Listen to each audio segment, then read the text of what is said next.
So today I'm answering a question from somebody called E. And E asked, does the quality of the food, quality is a very loaded word, but I'll go with it. Does the quality of the food that you eat when you're in recovery affect the overall outcome of recovery? And what E was getting at with that was they were worried that they're eating lots and lots of what they would call highly palatable, unhealthy junk food, and that's what they were craving. And so they're worried that they're eating all of that food, the final outcome. In E's email, which I can't read out to you right now because my laptop just died, I tell you, it's supposed to have 16% battery and then it just died. It just drives me crazy. Anyway, it's the story of my life with mobile products. So what they were saying was that they are worried that, because there's lots of obese people in America, and all of these obese people apparently eat highly palatable foods all the time, and so aren't you just setting yourself up to be obese if you eat highly palatable foods? Well, first of all, there's a lot of judgment in that. There's also a lot of misinformation in that. It's not true that people in larger bodies just sit around eating highly palatable foods the whole time. What is true is that often people in larger bodies are heavily restricting or on diet, and that leads their bodies, just like yours does in recovery, to be in energy deficit and want to eat highly palatable foods because their bodies think that there's a famine because they're not eating enough consistently. So that's the sort of myth around diets and myth around people in larger bodies. And so I think it's really important that you check yourself if you're in recovery and make sure that you're not just jumping into a lot of judgments and assumptions as to who eat what. And one truth that I tend to see, just actually to be true from what the people whom I know, is that often people in larger bodies are on diets continuously, and that's what has led their brains and their bodies to think that they're in a famine and that they need to store more body fat to prepare for that famine, which is entirely appropriate and quite smart, isn't it, the body? So the message behind there is don't diet. And the other message behind that is that if your body wants highly palatable foods, it's because it thinks it needs highly palatable foods. And if it thinks it needs highly palatable foods, it probably needs highly palatable foods. So from your body's point of view, your brain and your body think that you're in a famine. So what would be the smart thing to eat when it can get foods if it thinks that there's food scarcity going on? Fat and sugar, right? The easy to digest foods.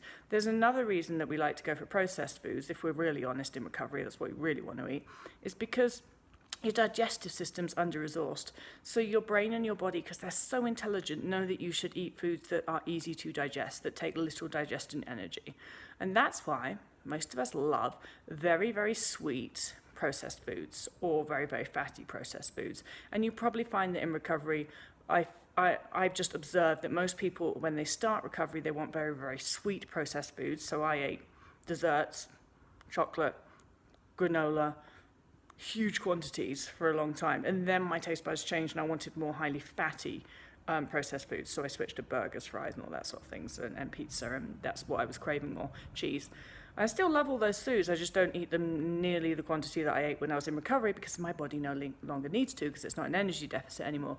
But anyway, E, to answer the question, anything other than eating exactly what you really, truthfully, honestly want is restriction. You can't recover from restrictive eating disorder whilst you're restricting. So with that in mind, what choice do you have anyway? You can have all the judgment in the world. You can have all the pseudoscience studies that are showing you that the standard American diet leads to X, Y, and Z, whatever. But what choice do you have? Because if you're going to believe all of that, your only choice is restriction. And if you're committed to recovery, you can't restrict. So, best thing to do, shut all that bullshit out of your brain and just get on with eating what you really want to eat.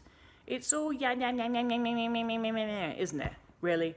And check out my blog on nutritional science, which sort of calls bollocks on the lot of it.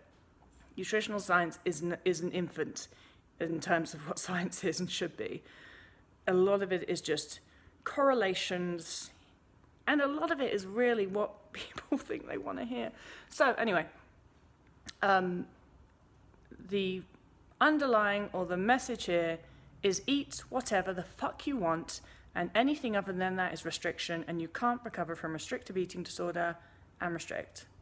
Got it?